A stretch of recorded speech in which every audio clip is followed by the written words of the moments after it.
দুইজন অনেকক্ষণ ধরে কিন্তু বক্তব্য দেওয়ার চেষ্টা করছেন, আর সুযোগটা হয়ে উঠছে না। কিন্তু রিজু ভাই খুব উত্তেজিত, আজকে বলবেন দুর্নীতি নিয়ে কথা। ধন্যবাদ।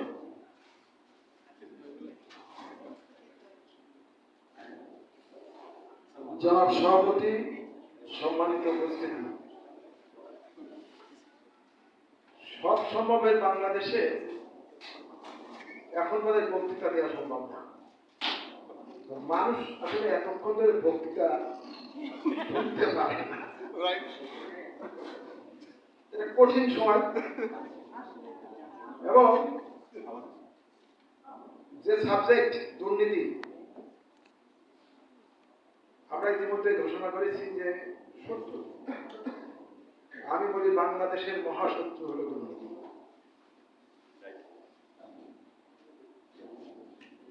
ইতিহাস বিকৃতি, আত্মবিস্মৃতি, বাঙালি জাতির কিন্তু এই দুই বৈশিষ্ট্য। 1988 সালের বন্যায়, প্রলয়ঙ্করী বন্যা,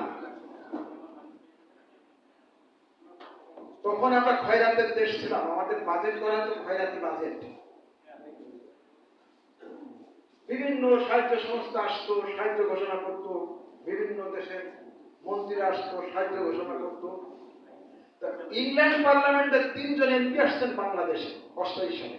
এই দুরবস্থা দেখা যায়।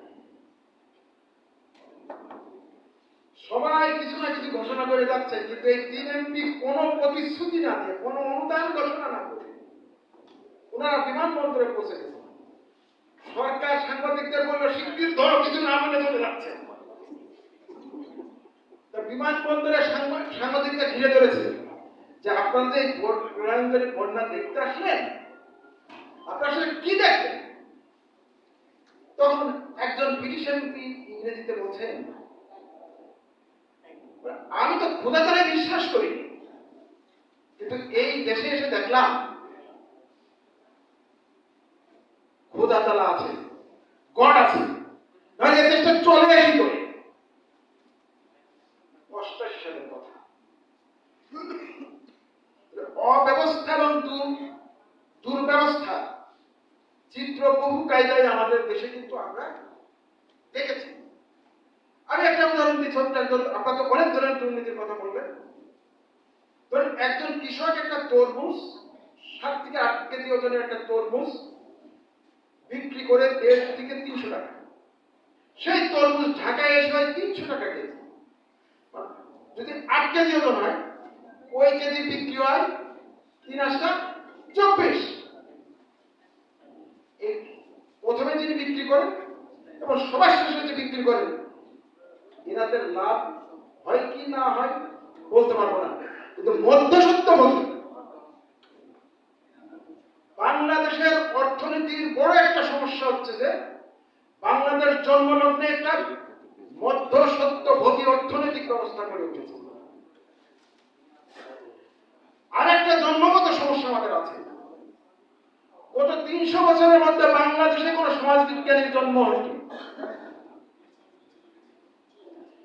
অর্থনীতিবিদের জন্ম হয়নি। এখানে বক্তৃতা করতে দিয়ে যদি ইউরোপ আমেরিকার কারো উদাহরণ না টানি, আমার বক্তৃতাই হয়। এখানে দেখেন, আপনি এখানে যত আমি শাহুল ইসলাম চৌধুরী স্যারের কথা বলি, উনি অনেক জ্ঞানী মানুষ, কোনো সন্দেহ না, মৌলিক কিছু পাবেন না। কতদিন নম্বর ইতিহাস থেকে অনেক কিছু পাবেন না। এইখানে এই যে সমাজ বিজ্ঞানের জন্মের, মানে আমরা সবসময় চট করে মালয়েশিয়ার উদাহরণ নিয়ে আসলাম। মানে বাংলাদেশি কাজে কি অর্থনীতি হয়, বাংলাদেশের অতীত ঐতিহাসিক প্রেক্ষাপট, অর্থনৈতিক বিকাশের যে ইতিহাস, সেই প্রেক্ষাপটে বাংলাদেশের অর্থনীতি কি হবে এইভাবে দেখার মানুষ। আমি ঢাকা শহরে ভাই অনেকদিন ধরে রাজনীতি করছি, জাতীয় পর্যায়ে অনেক সেমিনার সিম্পোজিয়ামে বক্তৃতা করছি, আমি কোথাও পাইনি।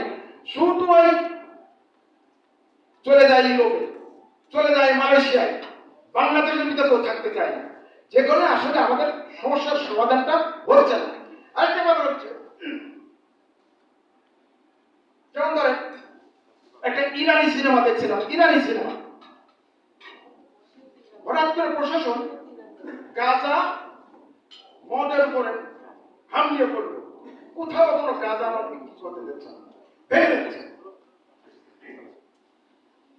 কিছুদিন পরে দেখে গেল সে দেশের ছেলেরা আসলে হিরোইন খাচ্ছে, অর্থাৎ প্রশাসন হিরোইনের ব্যবসা করবে বলে গাঁজা আমাদের ব্যবসা বন্ধ করে দিচ্ছে। আমাদের দেশের যে কোনো স্লোগান, আমাদের দেশের যে কোনো উদ্যোগের মধ্যে আসলে গাঁজা মদের পরিবর্তে ইয়াবা ব্যবসা চালু করার পদ্ধতি হচ্ছে আমাদের দুর্নীতিমুক্ত বাংলাদেশ প্রতিষ্ঠা করার পদ্ধতি। এই জন্য আমার পর্যবেক্ষণের চাহিদা থেকে আমি বলতেছি। আরেকটা কথা দেখবেন, শিক্ষিত আর অশিক্ষিত, দুর্নীতি কি অশিক্ষিত মানুষ করে? বিসিএস পাস, যে যত শিক্ষিত সে তত বড় দুর্নীতি পাবে।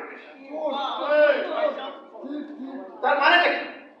আপনি দুর্নীতির বিরুদ্ধে যখন সংগ্রাম করবেন, অর্থাৎ এই শিক্ষা ব্যবস্থার মধ্যে গলদ আছে, অর্থাৎ এই শিক্ষা ব্যবস্থায় হাত থাকলে আপনি দুর্নীতি উচ্ছেদ করতে পারবেন না। যেমন একটা ছেলের বৈবাহিক সম্পর্ক দেখে সেখানে চিত্র কিন্তু বোঝা যায়। 80 দশকের মাঝামাঝি পর্যন্ত সুন্দরী মেয়ের বাবা মা কোনো ঘুষ করে ছেলের সাথে বিয়ে দিতে চায়, আর এখন ঢাকা বিশ্ববিদ্যালয়ের ইংলিশে অনার্স পাস মেয়ে, সুন্দরী মেয়ে, বাবার সাথে সবচেয়ে বড় ঘুষ করছে, তার সাথে মেয়ে বিয়ে দিতে চায়। একটা বিয়ের ঘটকারী কথা বলতে পারে, আমার পাশে হরিদারি ছেলে 3 বছর চাকরি করে 45,000 টাকা ফ্ল্যাট ভাড়ায় থাকে, এত মা ভক্ত 6 লাখ টাকা খরচ করে মার জন্য একটা বাথরুম বানিয়ে দিয়েছে। ছেলের বেতন কত? মানে 30,000। এবং সুন্দরী মেয়ের বাবা মারা এরকম দুর্নীতি করছে, ছেলেদের কাছে মেয়ে দিচ্ছে। মানে এই যে একটা বৈবাহিক সম্পর্ক দেখে এই যে পরিবর্তনটা হয়েছে, এটাও কিন্তু আপনার পর্যবেক্ষণে নিয়ে আসতে হবে। আমাদের যে সমাজ বিজ্ঞানী এবং নিজস্ব এই মাটি থেকে দেখে উচ্ছলিত হচ্ছে না, দেখেন আমরা সমস্যাগুলো সবসময় অন্য জায়গায় নিয়ে যাই, আইনের কথা বলেন। এটা আমি আমার দৃষ্টিভঙ্গি থেকে দেখেন, এই ঢাকা শহরে কালো ধোয়া কিন্তু অনেক আইন আছে, মাঝে মধ্যে এমন গাড়ি যায় আপনার চোখ অন্ধকার হয়ে যায়, সাদা খাট থাকতে কোনো ক্ষমা নেই। কারণ যারা শুধু আইনের মধ্যে দেখেন, আমি মনে করি তার ভুল দেখেন, ভুল দেখেন। আসলে আমাদের যে সর্বগ্রাসী যে দুর্বৃত্তায়নের যে জাতীয়করণ হয়েছে, জাতীয়করণ হয়েছে তো দুর্নীতি, দুর্নীতি একটা বৈধতা পেয়েছে, তো সামাজিক অলিখিত বৈধতা পেয়েছে, অলিখিত আইনি স্বীকৃতি পেয়েছে। এই দুর্নীতিকে উৎখাত করতে গেলে আমাদের মনোজগতের পরিবর্তন, আর এই মনোজগতের পরিবর্তনের সবচেয়ে বড় ব্যাখ্যা হচ্ছে রাজনীতিতে যে দুর্বৃত্তায়ন ঘটছে, এই রাজনীতির দুর্বৃত্তায়ন মুক্ত করা যাচ্ছে না। বরং বাংলাদেশের ইতিহাস বলে নির্বাচিত সরকাররাই সব থেকে বড় দুর্নীতি করছে। এরশাদ বলেন, ইয়ায়া বলেন, আইয়ুব খান বলেন, আমরা অনেক সামরিক শাসক দেখেছি। বলেন আমরা সামরিক শাসকদের সময়ে দুর্নীতি কম দেখেছে। দুর্নীতি শুরু হয়েছে মূলত সংসদীয় ব্যবস্থাপনার একটা দুর্নীতি ব্যবস্থা, আমাদের দেশের প্রেক্ষাপট। এক সরকার যে দুর্নীতি করেছে, পরে সরকার সেই রেকর্ড ভেঙেছে, তারপরে সরকারের সেই রেকর্ড ভেঙেছে। এবং নিঃসন্দেহ থাকেন আপনার মানে 5 বা 36 জুলাই পরে আপনাদের ভিন্ন বাংলাদেশ হয়েছে, নিশ্চিত থাকেন যে অর্থমন্ত্রী ছিলেন শেখ হাসিনা, আবুল মুহিত বলছিলেন হলমার্কের থেকে কেলেঙ্কারি, 4,000 কোটি টাকা কি এমন টাকা, এটা সামান্য টাকা। অনেকে কিন্তু তার কথাটা বুঝতে পারে, উনি কিন্তু সত্য বলেছেন। আসলে 4,000 কোটি টাকা কেন, আরো হাজার হাজার কোটি টাকা লুট হয়ে যাচ্ছে, মানে 4,000 কোটি টাকা হয়ে যাচ্ছে। আমরা কিন্তু ওনার কথাটা বুঝতে পারিনি, সেখানে মানুষ তো, সেখানে মানুষ কথাটা বুঝতে পারি। একটা ছোট দর ধরে সমস্ত চুরিকে আসলে আড়াল করার একটা ট্রাই করা হচ্ছে, একটা হলমার্ক। এই ধরনের ব্যাপার আছে। যেমন ধরেন পিঠে আলাদা, যখন বেড়া বলতে বের হয়ে যাচ্ছে, প্রশাসন কি বললো, আমরা কোনো চিঠি পাই। আবার এই প্রশাসনিক বিনা চিঠিতে মানুষ ধরে করা ছাড়া দেয়, এই প্রশাসনিক কোন অভিযোগ ছাড়া মানুষ করা ছাড়া দেয়। আমি সর্বশেষ একটা কথা বলে আমার কথাটা শেষ করতে চাই, যে আমরা আমাদেরকে কিভাবে বোকা বানিয়ে রাখা হয়েছে। দেখেন, গণতন্ত্রের অপরিহার্য শর্ত হচ্ছে ইলেকশন, মানে ভোট। ভোট মানে কি গণতন্ত্র? যেমন ধরেন খাবার খাবেন, খাবার প্রক্রিয়া করার অত্যাবশ্যকীয় শর্ত কি তাপ, মানে আগুন লাগবে। তো আগুন মানে কি খাবার? খাবার মানে যদি আগুন আগুন করেন, তা তো আপনি আগুন খাবেন না, আপনি আগুনে পুড়ে যাবেন।